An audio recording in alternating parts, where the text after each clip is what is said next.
Bonsoir, bienvenue à la grande dégustation de Montréal en mode virtuel, peut-être pour la dernière fois. Qui sait, bientôt on pourra enfin se retrouver. Mais malgré tout, ce soir, même si on est à distance, on va faire une super dégustation. Mon nom est Karine Duplessis-Piché, je suis journaliste spécialisée en vin. Vous pouvez me lire dans la presse, vous pouvez m'écouter à la radio de Radio-Canada chaque semaine et vous pouvez aussi assister à des ateliers comme celui-ci ce soir sur mon site internet karinevivlevin.com. Je vous le disais, on va faire le tour du monde. Ce soir, la dégustation, je l'ai pensée, non pas selon l'ordre logique des vins, mais selon le tour du monde qu'on va faire. Donc, on va faire 50 000 kilomètres. On va aller au Portugal, en Afrique du Sud, en Australie, en Argentine, et on va revenir chez nous au Québec. Mon premier invité ce soir, il est avec nous au Québec. Alors, ce sera un voyage très, très court, mais dans le verre, il va nous faire voyager jusqu'au Portugal. Alors, c'est Pedro Poças de la maison Poças. Bonsoir, Pedro. Bonsoir, c'est un grand plaisir d'être ici. Merci bien. Merci, merci d'être avec nous parce que le Portugal, ce sont des vins qui sont en pleine mutation, en pleine évolution, que le monde a envie de découvrir et que les Québécois adorent. C'est ce que j'ai envie de dire aussi. On aime vos vins. Et justement, votre maison, depuis sa fondation il y a 100 ans, ça a beaucoup évolué. Donc, ce que vous faisiez il y a 100 ans quand votre famille a démarré versus aujourd'hui, les vins, évidemment, tout ça a commencé avec le Porto. Et aujourd'hui, on va goûter un blanc, un rouge. D'une région, en plus, on est à la frontière avec l'Espagne, alors on est dans le Douro, mais on est vraiment dans cette partie qui est en train d'émerger. Alors, est-ce que tu veux peut-être nous en parler, parler de la maison, puis nous parler justement du Haut-Douro? OK. Donc, pour ça, c'est le nom de ma famille. C'était mon arrière-grand-père qui a commencé la maison donc en 1918. Donc, on a fêté le centenaire. Ça fait 3 ans. Au début, on faisait que les vins de Porto. Enfin, toute la région Douro, c'était évidemment très bien connu pour les vins de Porto. Ça fait des siècles que la région produisait le vin de Porto.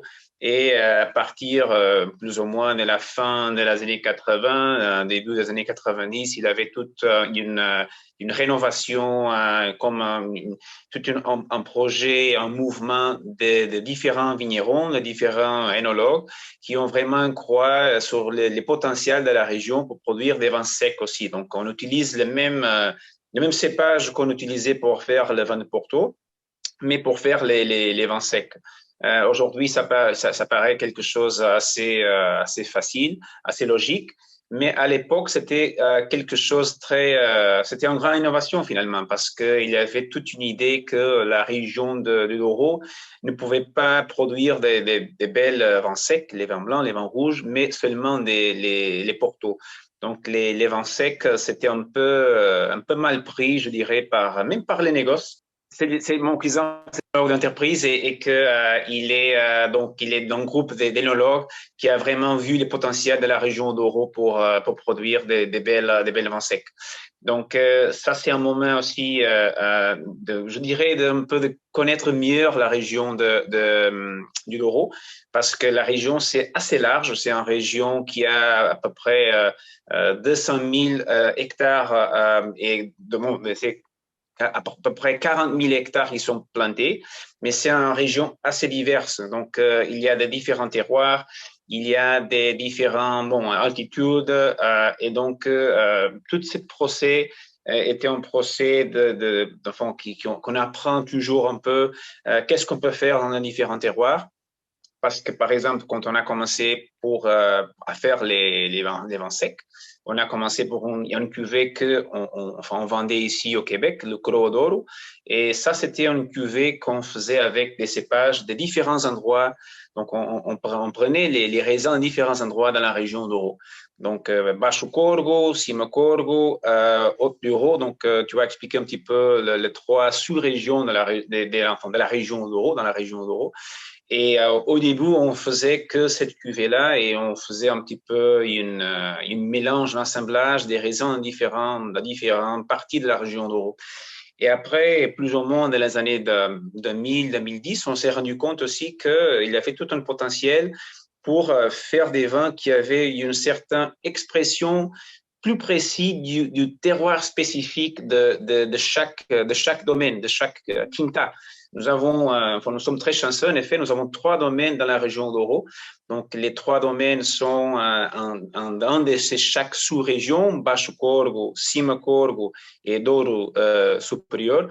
Donc, on a la matière pour faire des vins qui expriment un petit peu les différents côtés, les différentes caractéristiques de chaque région. Et donc, dans les années... Oui. Je propose, parce qu'à la maison, c'est l'heure de l'apéro et peut-être que tout le monde, on a envie de découvrir tout d'abord un des premiers. On va déguster ensemble. Alors, justement, tu parlais, vous avez des vignes, des domaines dans chacune des 3 sous-régions et nous, on s'en va donc dans le Douro supérieur ou dans le Haut-Douro à la frontière de l'Espagne. C'est ça? Oui, c'est ça. Donc, Valcavalos, c'est le domaine que nous avons dans la région de Douro supérieur. C'est un domaine, en effet, que nous avons racheté dans la fin des années 80, justement prenant déjà en considération toutes le goût de faire développer cette côté du vin d'Oro. Mais seulement dans les années 2010, plus ou moins, on s'est rendu compte, comme j'ai expliqué, un petit peu de potentiel de la région du Douro supérieur et pour faire exprimer un petit peu les caractéristiques de cet endroit. Donc, on parle d'une région qui c'est à peu près 500 mètres d'altitude. Donc, c'est plus sur le fraîcheur. C'est une région assez chaude quand même. Et c'est aussi une région que c'est intéressant parce que la plupart du sol sur la région d'Oro, c'est schiste. Et ici, on a un petit peu de granit. Et je dirais que ça sent un petit peu déjà dans le vin. On a un petit peu un côté un peu plus minéral du point de vue du nez.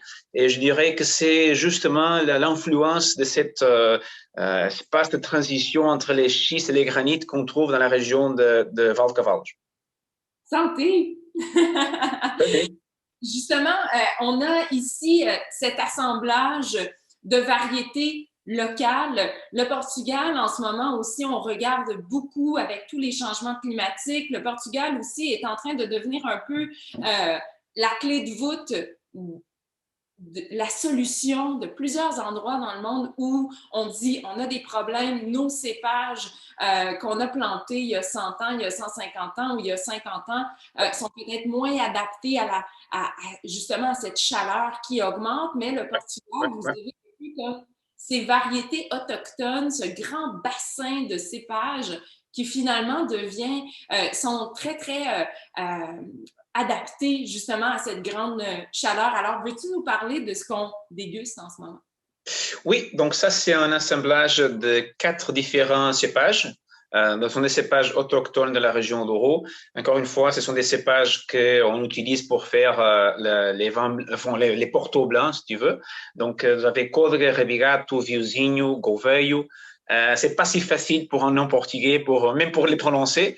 C'est pour ça que toutes les fois, on le met dans la contre-étiquette pour que, on commence à avoir un petit peu une liaison avec les cépages autochtones.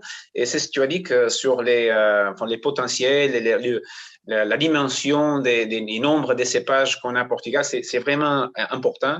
Dans les régions d'Oro, on a aussi un patrimoine qui est très, très riche d'un point de vue de tous ces cépages.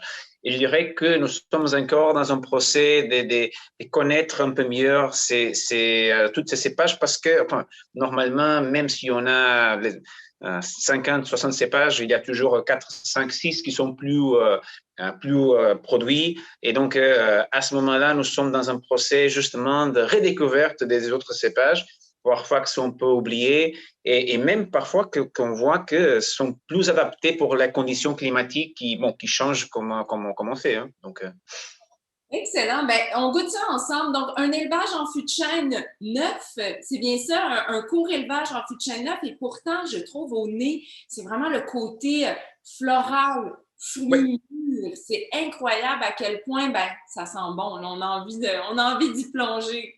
Ouais, on fait l'élevage, mais c'est seulement un petit pourcentage de l'assemblage. Donc, on ne fait pas tout l'assemblage. Donc, on maintient, ça nous permet de maintenir ce profil aromatique, plus fruité, un peu floral même.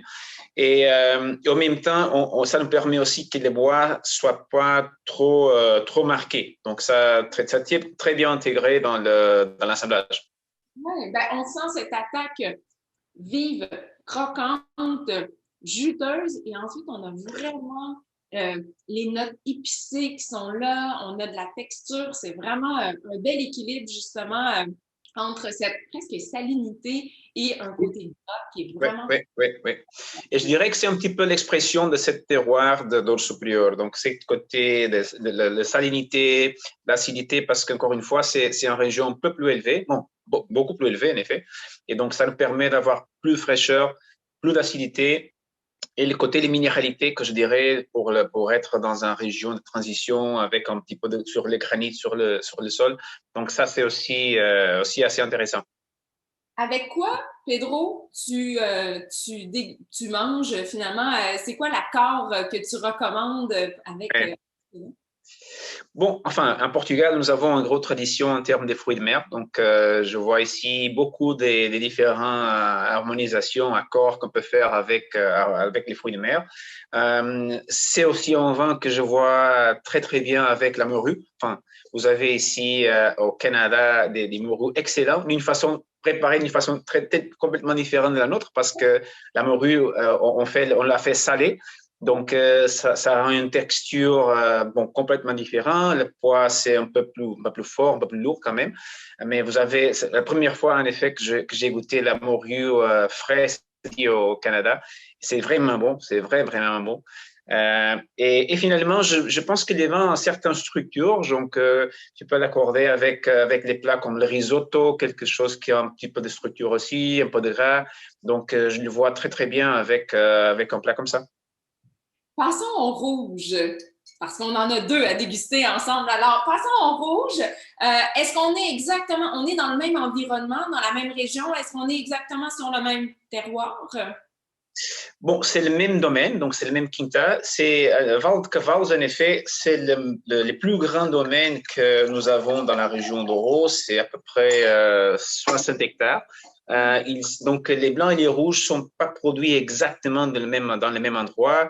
Les blancs, nous avons une petite rivière qui, c'est pas le Douro, c'est pas la rivière Douro, mais c'est une petite rivière qui traverse. Et les blancs, c'est normalement, c'est bon, les blancs qu'on produit là, ce sont des raisins normalement plus proches de la rivière.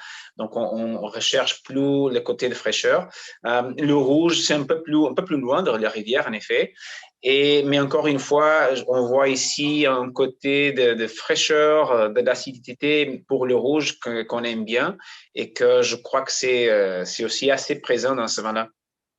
Ici, ben, on a de la Touriga nationale. Je pense Ouais, qu'avec la découverte et l'amour des vins portugais, c'est une variété qu'on connaît peut-être un peu plus, hein, ouais, moi, je trouve qu'il y a une familiarité un peu avec la Syrah que vous connaissez certainement tous à la maison, le côté violette, très, ouais. très rouge. Alors, on a souvent dans la Touriga nationale un peu ces notes-là. Et c'est, ben, encore une fois, là, ici, c'est très expressif hein, comme vin. Tout de suite, dès que c'est versé, là, le spectacle commence. Ouais, non, c'est vrai, c'est un vin avec, pour les blancs, on n'avait pas une cépage, c'était prédominant, il y avait quatre cépages avec des pourcentages quand même un peu pareils. Pour le rouge, ici, oui, ici, nous avons une prédominance de Touriga nationale, et le Touriga national, ça donne vraiment ce côté un peu floral que vous parlez. Et nous avons ici bon, 50% et les autres 50%, c'est partagé entre Tinta Roriz, Tinta Barroca et Touriga Franca. Alors, encore une attaque qui est croquante, juteuse, et on sent les tanins, on sent légèrement des notes épicées en finale, on sent bien Ouais. le un peu épices douces qui sont là. Euh, ben, peut-être un dernier accord à nous proposer avec ce très beau rouge. Alors, je pense qu'ici, on va en mettre dans les viandes, je dirais. Donc, bon, quand ça arrive toutes les saisons des grillades, je pense que c'est un vin exceptionnel. Parfois, par exemple, si on a des pastas, des choses avec des tomates, on a un petit peu l'acidité que je pense que ça joue très bien avec un pasta avec des tomates, avec un pizza, par exemple, ça pourrait être très bien aussi. Et voilà, ce sont déjà des bonnes solutions pour les accords. Merci beaucoup, Pedro. C'était trop court parce que franchement, un tour du monde, il faut rembarquer dans l'avion et Voilà. Afrique du Sud. Mais merci énormément et puis ben, bon séjour à Montréal. Merci bien. OK. Santé. Bye bye. On continue notre voyage vers l'Afrique du Sud, un long voyage quand on part d'ici et quand on arrive en Afrique du Sud, on découvre un terroir absolument époustouflant, autant dans la qualité des vins que dans la qualité du paysage, de la rencontre avec les gens. Et vous allez voir Johan Rennecke, qui est notre prochain vigneron, notre prochain invité, va vraiment vous séduire par son histoire et aussi parce qu'il est le premier de deux. Alors, vraiment, il a été un pionnier à mettre de l'avant l'agriculture biodynamique. Alors, il va pouvoir nous expliquer qu'est-ce que c'est. Vous allez voir, c'est vraiment, on est en marche partout dans le monde vers l'agriculture biologique et la biodynamie, c'est une phase de plus. Alors, Johan, let's do the presentation together. Welcome. Thank you, Karine. So nice to talk to you. Yeah. Wonderful. As I said, you're making so beautiful wine in this beautiful country, and you try to put this beautiful in your bottle because you're making different wine. You have so many ideas. So talk about your winery and all these different things that you put together to show the terroir in the glass. Okay, so our winery or our wine farm is in Stellenbosch. It's right on the southern tip of Africa. It's a beautiful place. It's where the Indian and the Atlantic Oceans meet. And if you stand in our vineyards, if you look to your left, you see the historic university town of Stellenbosch. And if you look to the right, you see the beautiful ocean, you see False Bay and Cape Point. And our vineyards are in granite hills, about 15 kilometers from the ocean. Wow, 15. Yeah. And I came here as a student. I did not study viticulture or oenology. I studied philosophy, and in particular, environmental ethics. I really love nature. And as a student at university, I got a job to work in the vineyards. And I think my working experience every day in the vineyard, combined with the philosophy of nature that I was reading in the evenings, made it important for me to farm in a sustainable way, in a regenerative way, in an organic way, and in a biodynamic way. Yeah, why you choose biodynamic and what is it actually? Because so no pesticide, no herbicide, like it's really a more natural way, but it's different also. Yes, I think, what was interesting for me is initially I didn't want to follow a specific way.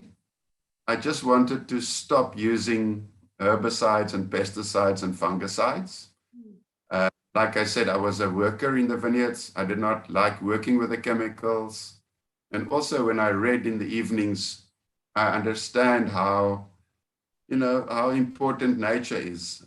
Today, as we sit here, if you think of global warming, there are some contributing factors. And they say agriculture, or modern agriculture as we know it, is 17% of that contribution. So it's huge. It's almost a fifth. which makes it quite a lot of responsibility to be a farmer, because just like we can contribute to global warming, if we change the way we farm, we can help to fix it and to fix the problem. So what happened to me? Maybe I will translate à la maison si jamais peut-être vous n'avez pas tout à fait compris. Johan donc expliquait que son domaine est situé à Stellenbosch. D'un côté, il voit l'université de Stellenbosch et de l'autre, il voit donc l'océan qui est à une quinzaine de kilomètres. On est sur la pointe vraiment du continent africain. Donc, d'un côté, on a l'océan Indien, de l'autre, on a l'océan Atlantique.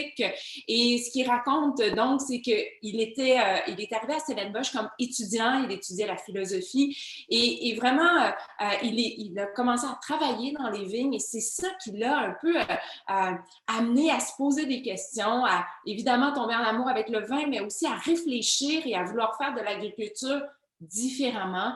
Il dit que comme producteur de vin, il a une responsabilité. Il dit, je peux agir avec mes actions pour finalement apporter ma contribution, mettre l'épaule à la roue et justement amener peut-être ce problème-là vers des solutions. Yes. Yeah. So what happened was initially I just removed all the chemicals, but it was a disaster. I had a lot of weeds in my vineyard. I had a lot of pests in my vineyard. I had downy mildew. I had powdery mildew. And I was quite concerned because I was loving Mother Nature, but she wasn't loving me back. And I then I met an elderly lady who had been farming organically and biodynamically for a long time.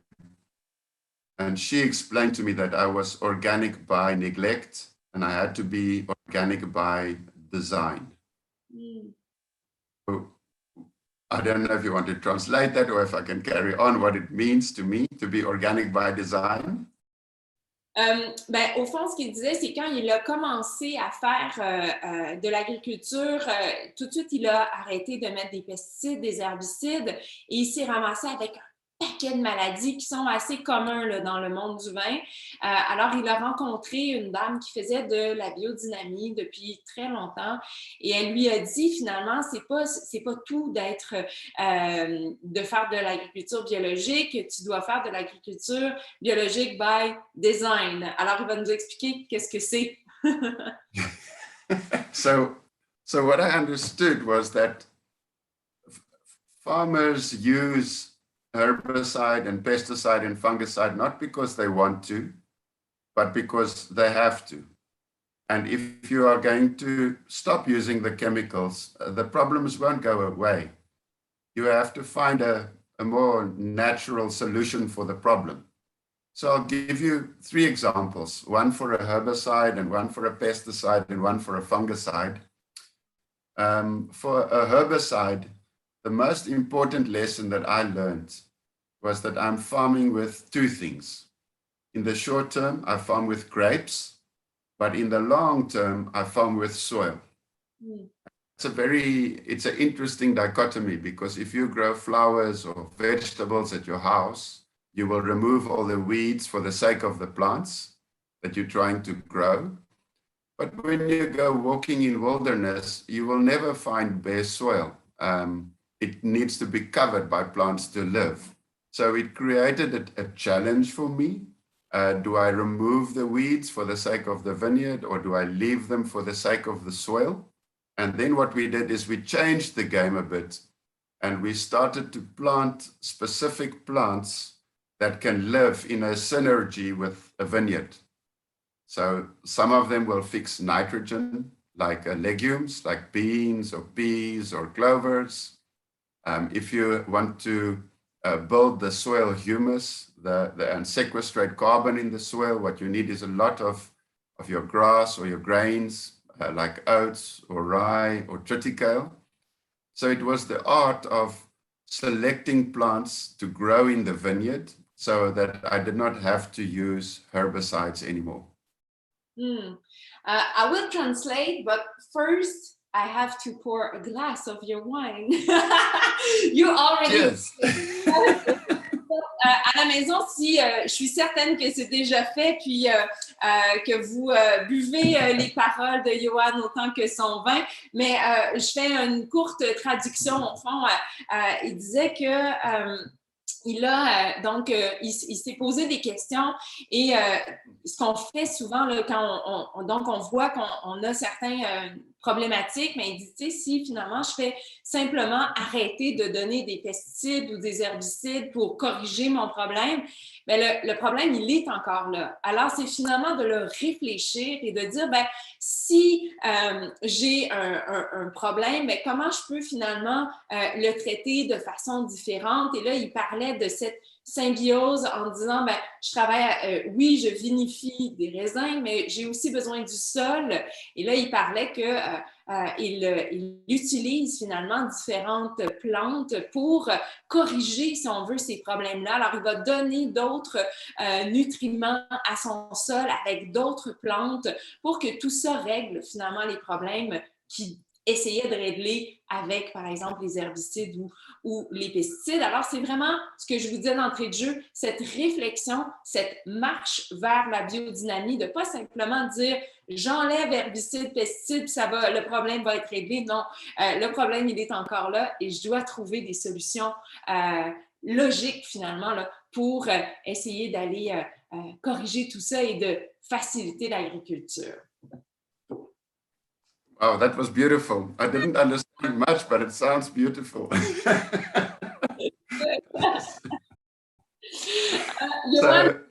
We will have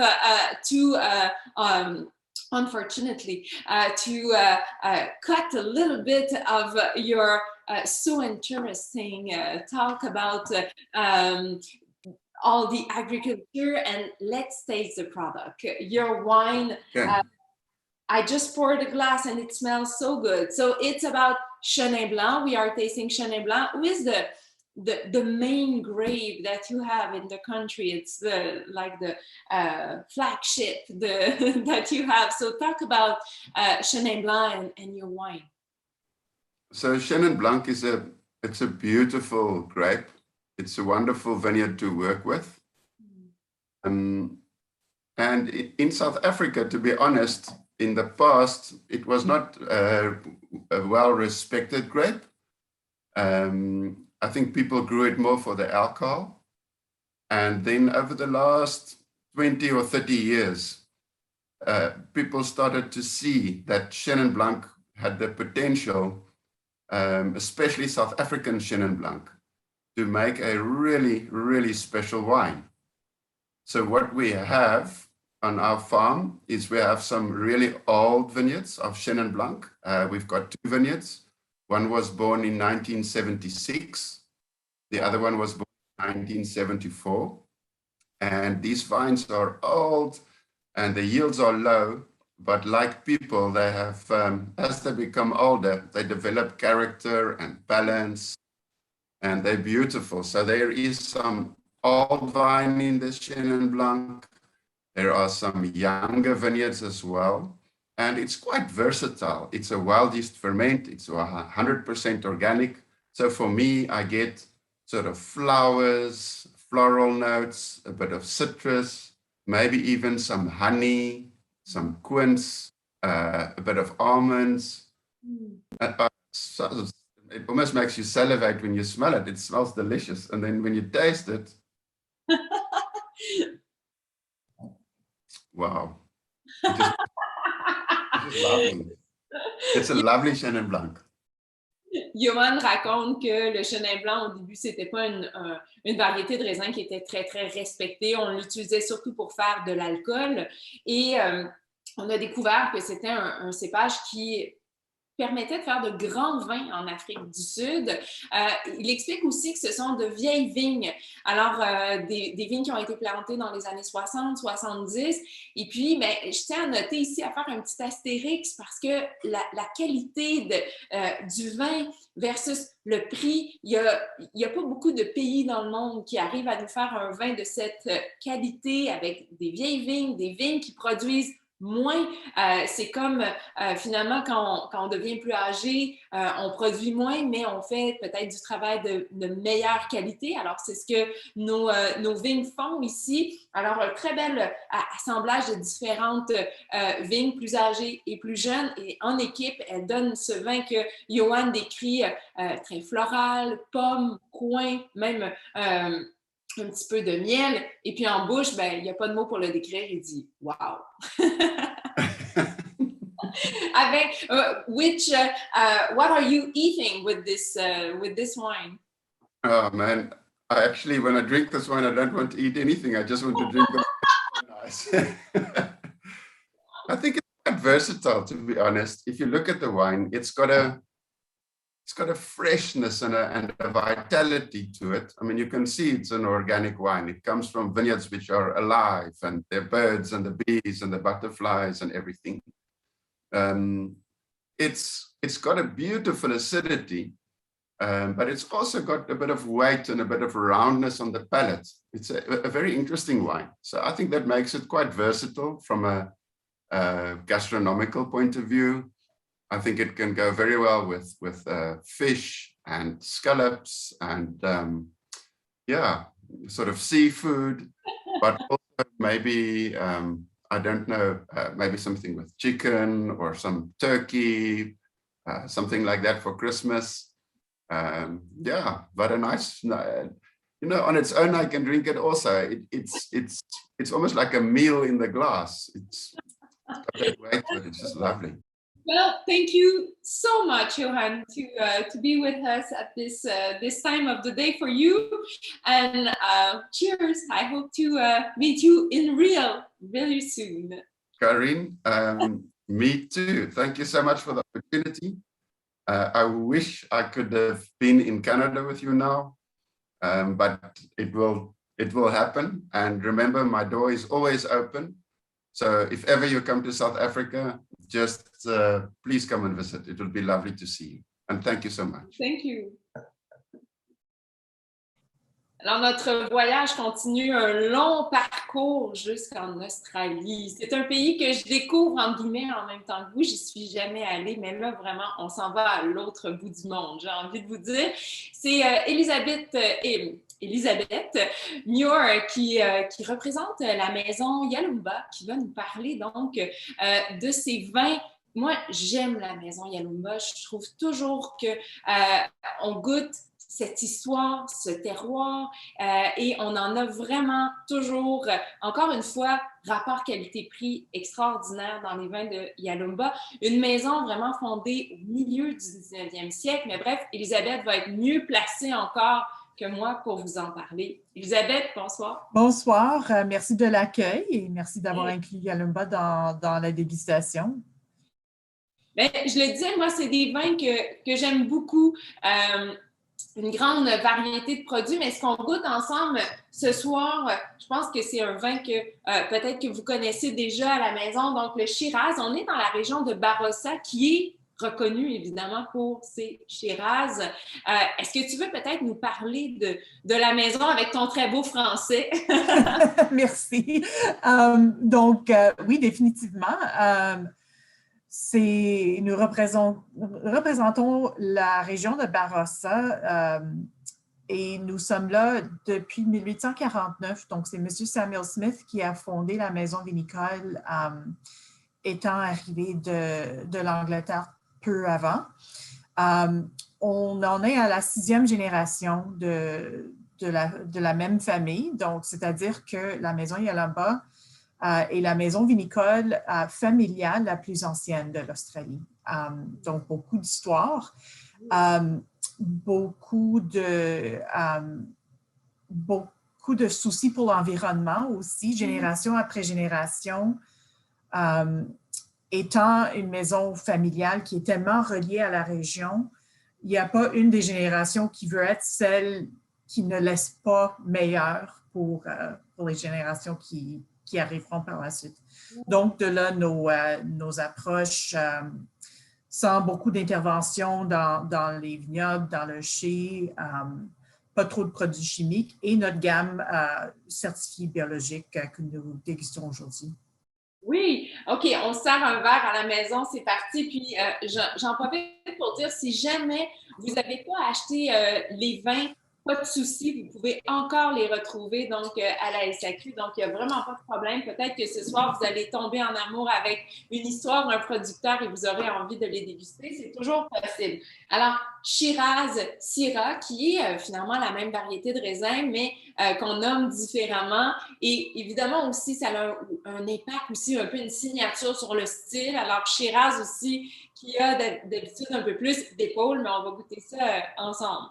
Parfait.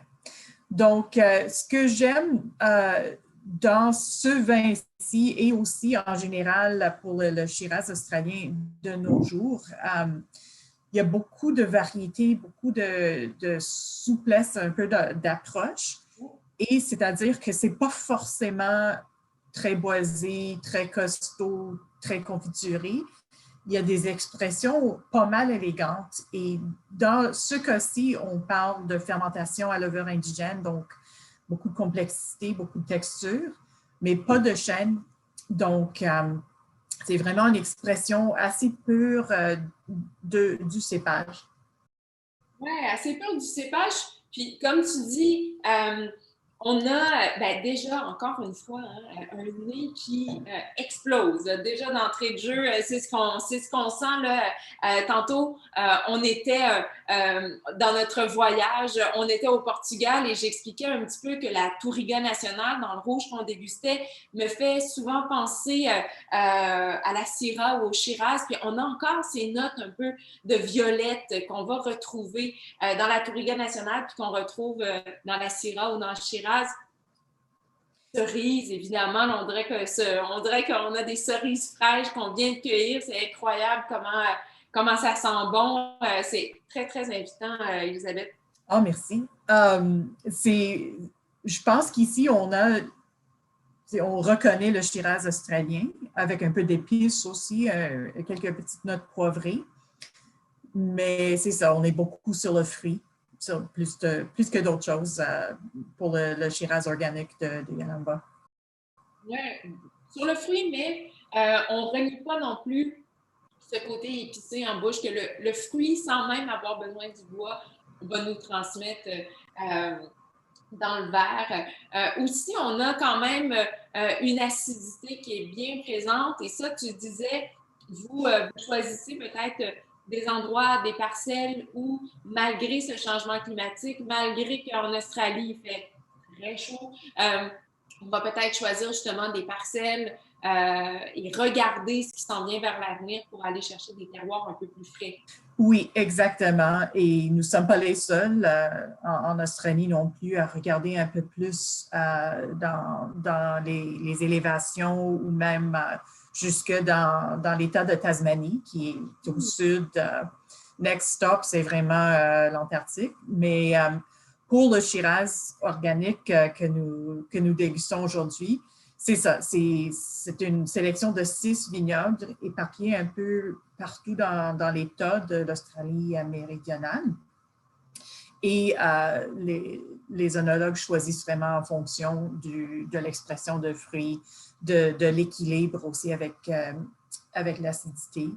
Et comme j'ai dit, la fermentation naturelle, le fait d'avoir un bel équilibre des micro-organismes dans le vignoble aussi nous permet de laisser aller les levures pour fermenter de façon plus naturelle et d'avoir vraiment une expression équilibrée, que ce soit des saveurs ou des textures ou de l'acidité.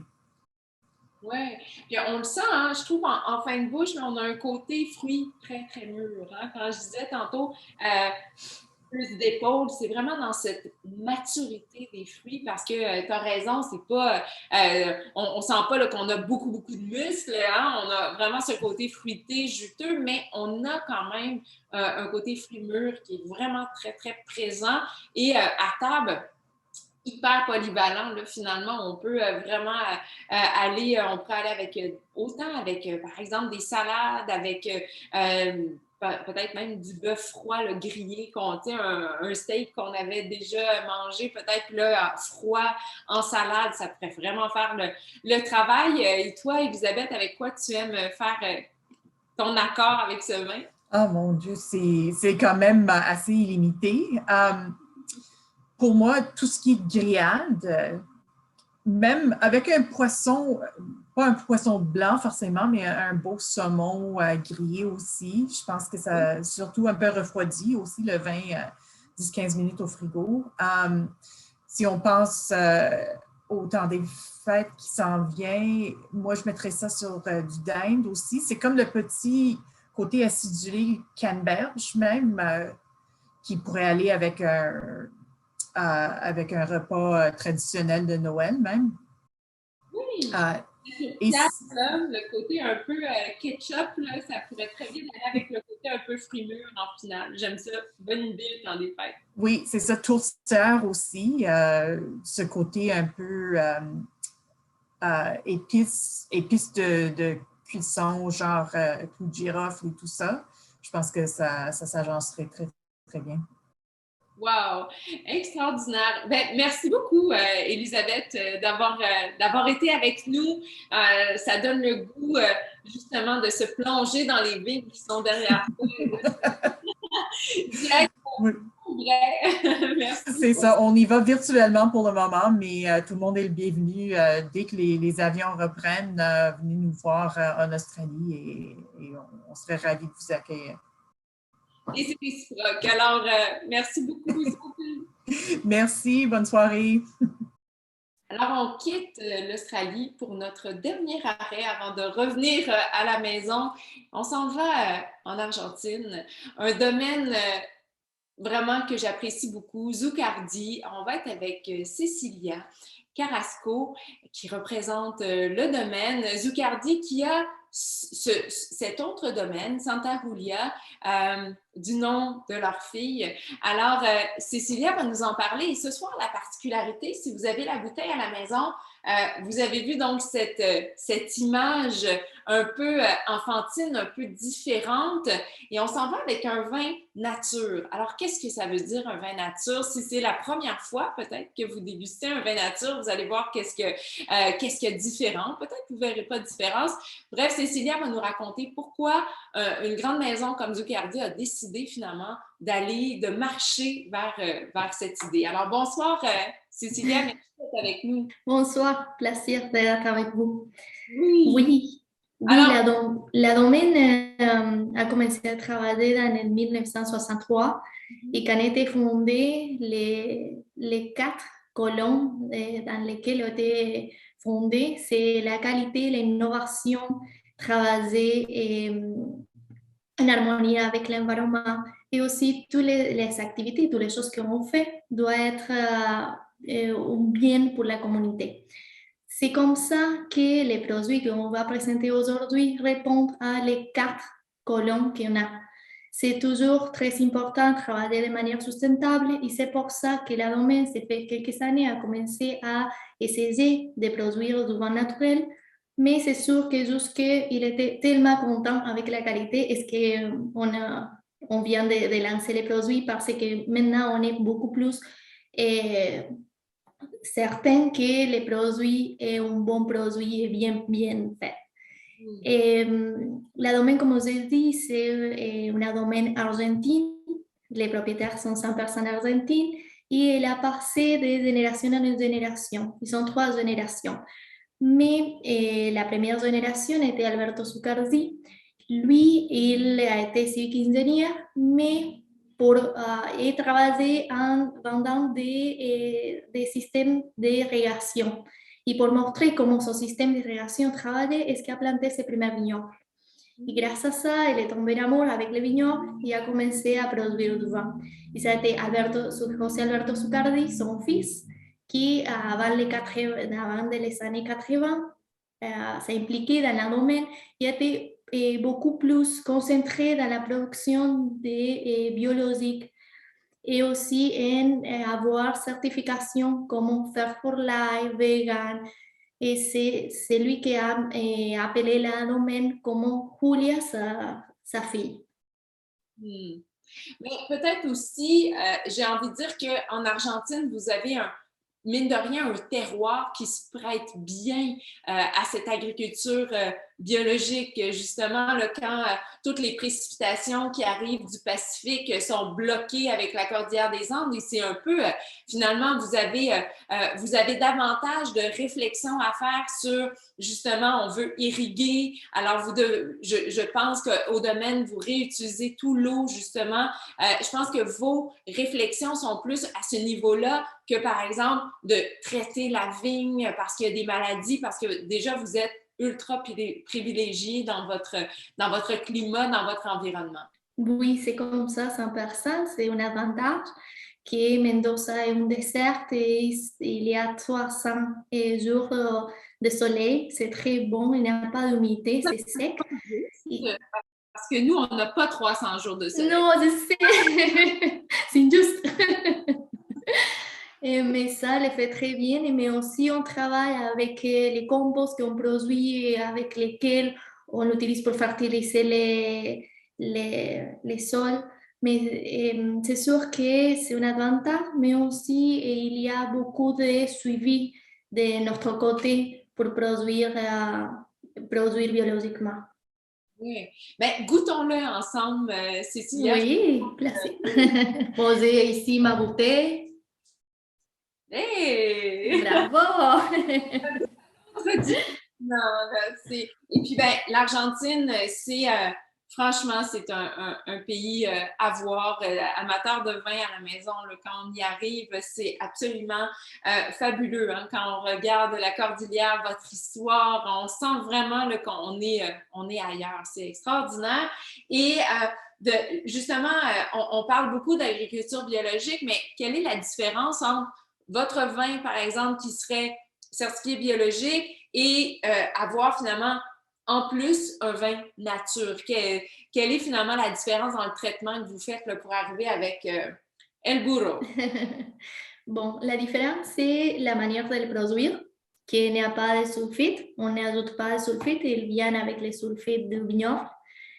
Mais aussi, avant, on choisit les grains qui sont les plus santé, les meilleures branches, qui vont avoir la meilleure concentration de sucre et acidité, qui c'est ça qui va permettre d'avoir une bonne fermentation et après avoir un bon vieillissement en bouteille. Les produits vont fermenter dans notre cave entre 24 et 27 degrés. Il y a beaucoup de contrôle de température parce qu'on suit les procès comme ça. Mais comme je dis, ce sont des éleveurs autochtones qui viennent du vignoble. Et après, il n'y a pas de filtration. C'est ça qui est l'effet naturel, que c'est seulement laisser la fermentation passer, de contrôler, mais sans interrompre, sans interférer. Wow, donc c'est ça. Donc naturel dans le sens qu'on n'ajoute rien, on n'enlève rien. On fait, là, justement, ce sont les levures indigènes, les levures qui sont déjà dans le vignoble, qui sont déjà sur les grains, qui vont démarrer la fermentation. On n'ajoute pas de sulfite, comme elle disait. Donc, un vin, il y a toujours un petit peu de sulfite. C'est normal que le vin va s'en faire pour se protéger, mais ils n'en ajoutent pas. Et ensuite, pas de filtration. On n'enlève rien. Et ça donne un Malbec tout en fraîcheur. On sent quand même cette puissance du Malbec.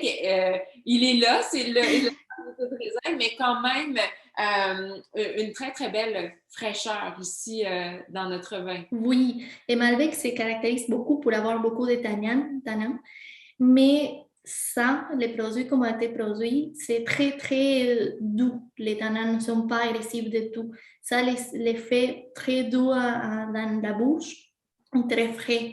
Malgré qu'il y a de l'alcool, c'est 13,5 plus ou moins, qui les donne aussi beaucoup de corps, une bonne structure, mais c'est vrai que c'est très bien équilibré. Ça, c'est parfait, très fruité, et les fruits très caractéristiques du Malbec, comme la prune, les cerises rouges.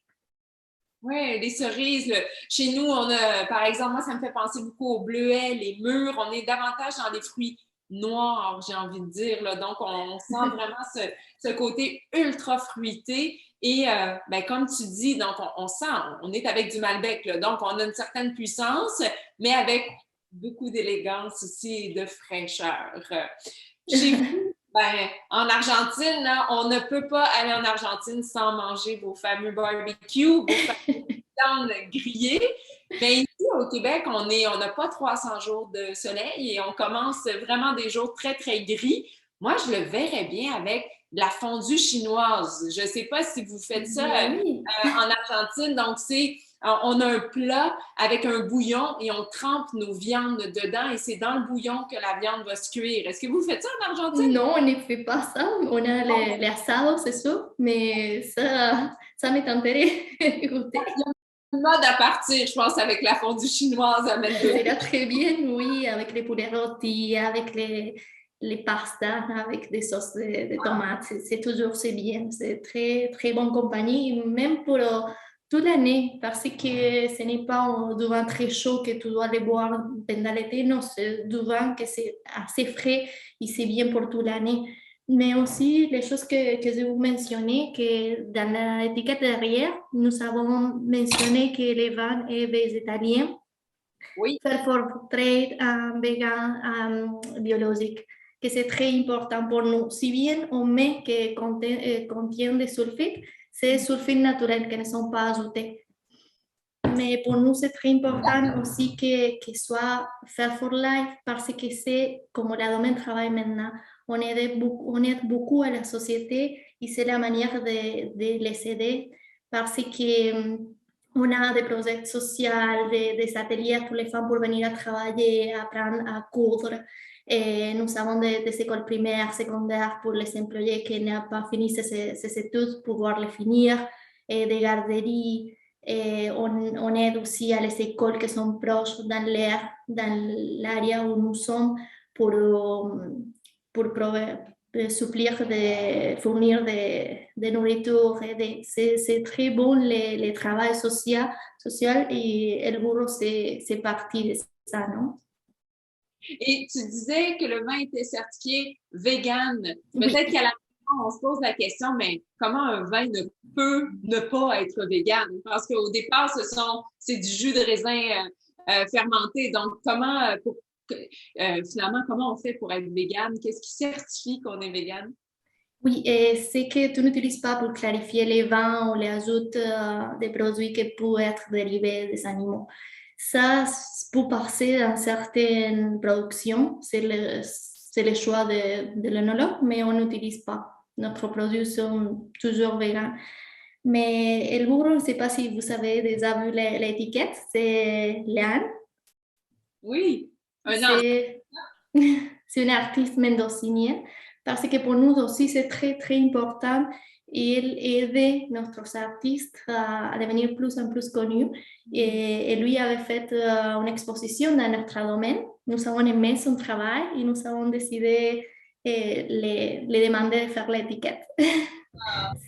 Ben, c'est très, très chouette. Et puis, ben, je le disais, hein, c'est une étiquette qui attire l'œil, qui vraiment, voilà, je pense, qui met une belle introduction à ce qu'on trouve dans la bouteille, hein, un Malbec qui est dans l'air du temps, tout en fruits, tout en fraîcheur et ouais, qui donne envie d'être dans le 300 jours de soleil. Merci beaucoup, Diane. Merci, Karine.